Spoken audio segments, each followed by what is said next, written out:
Web series का जो base है वो तो किताब ही है। मेरा फेवरेट कैरेक्टर निशांत का किरदार है, बट जनता के बीच पांडे का किरदार बहुत ज़्यादा हिट हुआ है और कबाड़ी बाबा का किरदार बहुत ज़्यादा हिट हुआ है। मैंने 10 साल नौकरी की और बाकायदे नौकरी की है। मैं कोटक में जॉब करता था, मैं कोटक में वाइस प्रेसिडेंट था। जब मैं कोटक पहुंचा था तब तक मेरी तीसरी किताब यूपी 65 और चौथी किताब पापा मैन, ये दोनों आ चुकी थी और दोनों के राइट्स सेल हो चुके थे। तो इन लोगों ने मुझे कहा कि ये बनेगा तभी जब आप इसको लिखोगे। 2015 का समय रहा होगा जब मैं किताब लिखना शुरू कर रहा था और पहला पन्ना जब आप लिख रहे होते हैं, जब वो ब्लैंक शीट होती है, तो आपको बहुत बार आपके दिमाग में आता है कि यार लिख पाएंगे क्या, या लिखें क्या, या इस सब्जेक्ट पे पूरी एक नॉवेल शुरू करनी है या नहीं करनी है। तो एक वो दिन होता है अगर आपने नहीं लिखी होती, वर्सेस एक ये दिन है कि जब आप उसे लिखते हैं तो हर एक वेब सीरीज, हर एक फिल्म में बोलते अपने आप में एक स्टार्टअप जैसा होता है कि उसमें सैकड़ों लोगों की टीम बनती है, सैकड़ों लोगों का, कई लोगों के लिए, मुझे लगता है 50 से 100 लोगों के लिए वो एक पहला प्रोजेक्ट होता है। जैसे ही आदि पुरुष या पठान जैसी कोई फिल्म हिट हो जाती है, मुझे घबराहट होने लगती है। एक बधाई हो आती है और ये इंडस्ट्री भेड़ चाल वाली इंडस्ट्री, फिर हर किसी को एक बधाई हो चाहिए होती है। मुझे किसी ने समझाया था कि एज ए राइटर बॉम्बे में, जिस दिन आपके मेल बॉक्स से स्क्रिप्ट निकल गई उस सेकंड आपको अपने आप को डिटैच कर लेना चाहिए। हेलो हाय, मेरा नाम भावना त्रिपाठी है and welcome to ABP live. UP 65 Jio cinema में एक सीरीज है जो स्ट्रीम हुई है, 2 सीजन स्ट्रीम हो चुके हैं और उस सीरीज के राइटर निखिल सचान हमारे साथ हैं। Sir welcome to the channel. और सबसे पहले तो यूपी 65 एक सीरीज है जो बहुत सारी ऑडियंस, मैसिव ऑडियंस तक पहुंची है। आपने भी बताया आपके पास भी बहुत सारे मैसेजेस आ रहे हैं, लेकिन उसके पहले आपने वो एक बुक लिखी थी और उस बुक के बाद वो सीरीज के फॉर्म में अब आई है। वो बुक और ये सीरीज कितनी मिलती जुलती है, क्योंकि सीरीज भी आपने लिखी है और बुक भी आपने लिखी है? अब काफ़ी कुछ, क्योंकि वेब सीरीज का जो बेस है वो तो किताब ही है, बट ऑल्दो किताब में उतना ज़्यादा विस्तार नहीं है।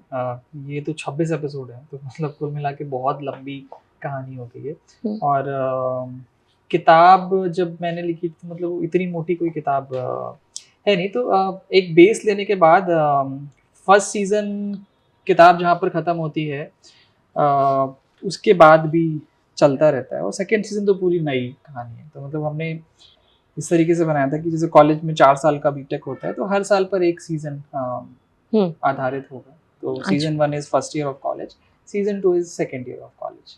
ठीक है, तो हमने तो बहुत सारा देखा, इंटर्नशिप के लिए लोगों को भटकते देखा। क्या ये आपके ऊपर बेस्ड है ये बुक या फिर ये सीरीज? किताब सेमी ऑटोबायोग्राफिकल आप बोल सकते हैं कि बेस्ड थी, बट मेरी लाइफ इतनी ज़्यादा ड्रामेटिक नहीं हुई है। तो बेस करने के बाद कुछ किरदार जो वहाँ पर जो मेरे दोस्त थे उनको एक लूजली बेस करने के बाद उस पर बहुत ज़्यादा फिक्शन और ड्रामा का मुलम्मा चढ़ाया गया। तो थोड़ा बहुत आप इन्फ्लुएंस्ड बोल सकते हैं। अच्छा, अगर बात करें इसके 3rd सीजन की या 4th सीजन की, बिकॉज 2 सीजन्स को तो बहुत प्यार मिल रहा है, तो क्या लगता है कब तक आ जाएगा और कब तक ऑडियंस का वो वेट ओवर होगा?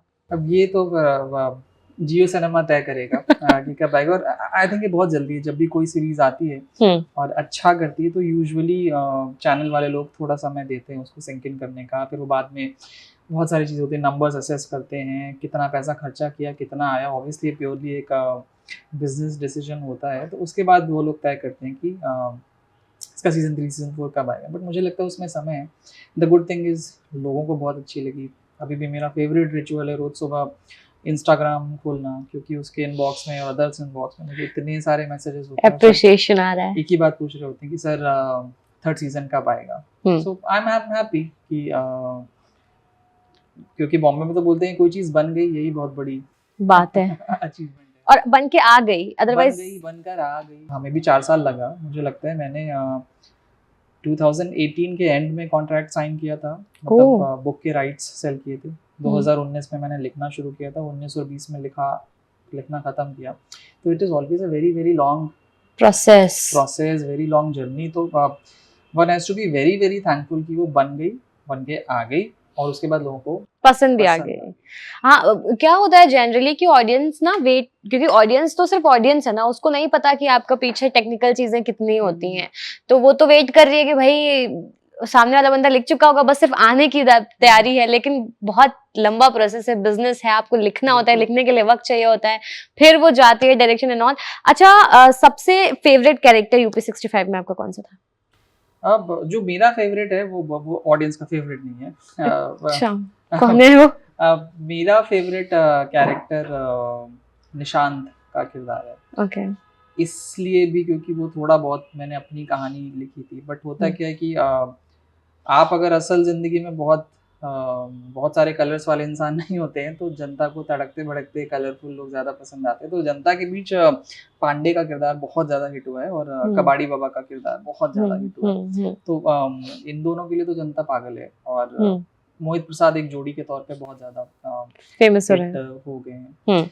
तो बट खैर ये भी एक लर्निंग है, मुझे लगता है आप जब लिख रहे होते हैं और बाद में जब वो चीज़ बन के आती है तो आपको एक नई दुनिया ही दिखाई देती है कि लोग उसे किस तरीके से रिसीव कर रहे हैं और आपने किस तरीके से उसको सोच कर लिखा था। ओके, तो कबाड़ी बाबा आप बता रहे थे कि एक्चुअली बीएचयू में या आईआईटी बीएचयू में कहीं तो है कोई ऐसा कैरेक्टर, क्या है? एक है लूजली बेस्ड, जब मैंने किताब में किया हुआ था तो दरअसल एक सज्जन हुआ करते हैं जिनको लोग कबाड़ी बाबा बोलते हैं। उनका काम ये है कि पिछले साल के एग्जाम के क्वेश्चंस पेपर लेकर आना, या फिर किसी को मैगी बनाने की केटल चाहिए या किसी को बाड़े का कूलर चाहिए, ऑल द जुगाड़ थिंग्स, जितनी भी जुगाड़ वाली चीजें होती हैं, तो वो सब लाते लाते वो बहुत ज्यादा प्रचलित फेमस व्यक्ति हो गए थे। और लोग तो ये भी बोलते हैं उनके पास सबके राज भी होते हैं कि कौन सा प्रोफेसर फेल करेगा, कौन नहीं करेगा, किस लड़की का कौन बॉयफ्रेंड है या नहीं है। क्योंकि कॉलेज लाइफ में ये बहुत बड़ा एक मुद्दा होता है। हाँ, मतलब मुझे याद है लोग इतना ज्यादा कबाड़ी बाबा को मानते थे कि मान लीजिए आपको किसी लड़की पर क्रश है, फलानी लड़की पर, बट आप कबाड़ी बाबा ने अगर कंफर्म कर दिया कि नहीं वो सीरियस वाला बॉयफ्रेंड नहीं है, तो फिर सारे लोग खुश हो जाते हैं कि चलो कबाड़ी बाबा ने बोला तो ठीक ही बोला था। या फिर हम लोग जब एग्जाम्स की तैयारी कर रहे होते थे तो कबाड़ी बाबा पहले बता देते कि ये 8 सब्जेक्ट हैं, इसमें 5 तो एकदम मत पढ़ो क्योंकि ये 5 प्रोफेसर्स ने कभी किसी को फेल किया ही नहीं है और वो लोग कभी करेंगे। अच्छा, उनका ये मतलब प्रेडिक्शन रहता था। हाँ, और उनके लॉजिक भी होते थे कि मान लीजिए प्रोफेसर शर्मा है, तो वो कहते थे प्रोफेसर शर्मा तो समर्स में जा रहे हैं ऑस्ट्रेलिया पेपर प्रेजेंट करने के लिए, तो अगर तुम लोग को फेल कर देंगे तो उनको पेपर दोबारा बनाने पड़ेंगे और उनका ऑस्ट्रेलिया का ट्रिप कैंसिल हो जाएगा। तो इसलिए इतनी बढ़िया दलीलें आपको मिल रही हैं कि आप खुद ना पढ़े, मेरे जैसे स्टूडेंट तो कतई ना पढ़े। हाँ, तो जलवा हुआ करता था उनका। तो आई थिंक इस वजह से भी ये थोड़ा एक बहुत ही यूनिक से किरदार थे और इसी वजह से मुझे लगता है कि ये किरदार बहुत ज्यादा फेमस हुआ। आपने पांडे का किरदार बोला, पांडे के किरदार से मुझे याद आया कि वो जो एक्टर है उन्होंने कहा है कि यूपी 65 कहीं ना कहीं उनके लिए एक गोल्डन प्रोजेक्ट साबित हुई है क्योंकि उनको बहुत काम मिलना शुरू हो गया, लोगों का प्यार मिला है। क्या लगता है कि आपकी जो लिखी हुई आपका जो बेबी है वो किसी के लिए लकी साबित हो रहा है? How you feel? बहुत खुशी होती है। खुशी इसलिए भी होती है क्योंकि मुझे अभी भी याद है कि जब मैं किताब लिखना शुरू कर रहा था, मुझे याद है हम जस्ट बॉम्बे शिफ्ट हुए थे, आई थिंक 2015 का समय रहा होगा जब मैं किताब लिखना शुरू कर रहा था। और पहला पन्ना जब आप लिख रहे होते हैं, जब वो ब्लैंक शीट होती है, तो आपको बहुत बार आपके दिमाग में आता है कि यार लिख पाएंगे क्या या लिखें क्या, या इस सब्जेक्ट पे पूरी एक नॉवेल शुरू करनी है या नहीं करनी है। तो एक वो दिन होता है अगर आपने नहीं लिखी होती, वर्सेस एक ये दिन है कि जब आप उसे लिखते हैं तो हर एक वेब सीरीज, हर एक फिल्म में बोलते अपने आप में एक स्टार्टअप जैसा होता है कि उसमें सैकड़ों लोगों की टीम बनती है, सैकड़ों लोगों का, कई लोगों के लिए, मुझे लगता है 50 से 100 लोगों के लिए वो एक पहला प्रोजेक्ट होता है, उनकी लिए एक नई दुनिया शुरू होती है और एक से दूसरे रास्ते निकलने लगते हैं। तो अगर आपने उस दिन पहला शब्द नहीं लिखा होता माइक्रोसॉफ्ट वर्ड पे जाके और आपने उसे छोड़ दिया होता तो आज शायद इतनी कहानियां, इतनी यात्राएं नहीं शुरू होती। गूज़बम्प्स दिए इन लाइंस ने मुझे लिटरली। ओटीटी पे राइटर्स को बहुत मौके मिल रहे हैं, कहीं ना कहीं बहुत stories, varieties of stories basically लोग देखना चाह रहे हैं और प्रोडक्शन हाउसेस भी वेलकम कर रहे हैं। क्या लगता है कि राइटर्स के लिए ओटीटी कितना लकी कह सकते हैं साबित हो रहा है? बहुत ज्यादा लकी साबित होते हैं। मुझे लगता है कि अगर ओटीटी नहीं होता तो मैं कभी नहीं सोचता कि मतलब मुझे इतनी बड़ी नौकरी छोड़ के फुल टाइम राइटिंग करनी होगी, क्योंकि मैंने अभी फिल्में भी लिखी हुई हैं जो इन प्रोसेस हैं। बट क्या होता है कि जब आप कोई एक बड़ा एक्टर कास्ट करने की कोशिश करते होते तो बॉलीवुड इतनी मुश्किल जगह है कि बहुत अच्छी कहानी भी कास्ट होते होते सालों लग जाती है। मतलब ये तब है कि जब उस कहानी पे प्रोड्यूसर्स और डायरेक्टर्स और स्टूडियोज सबका भरोसा है और वो उस कहानी को बनाना चाहते हैं, उसके बावजूद कास्ट होते होते सालों लग जाती है। क्योंकि आपको मान लीजिए आप कार्तिक आर्यन को कास्ट करना चाहते हैं, 6-7 महीने तो उन तक स्क्रिप्ट वहां तक पहुंचाने में लग जाएगी, फिर वो उसको पढ़ेंगे, फिर वो शूट करना निकल जाएंगे, फिर वो आएंगे, फिर वो समय देंगे, तो आपको पता चलेगा उनका अगला 2 साल ब्लॉक्ड है। तो ये तो आप 4-5 साल तो कहीं नहीं गया। तो मेरे दिमाग में ये था कि फिल्म तो देखिए बहुत लंबा समय, तो किताबें ही लिखते रहिए। वो तो OTT आ गया, इसलिए हमें लगा कि मैं जैसा काम करना चाह रहा था या मेरे दोस्त ऑलरेडी OTT में पहुंच चुके थे, TVF में दोस्त हैं, अलग अलग जगहों पर, तो फिर मुझे लगने लगा कि हाँ यहाँ पर काम किया जा सकता है और जैसी कहानी आप कहना चाह रहे हैं आपको वैसे ही बनाने को मिल जाएंगी।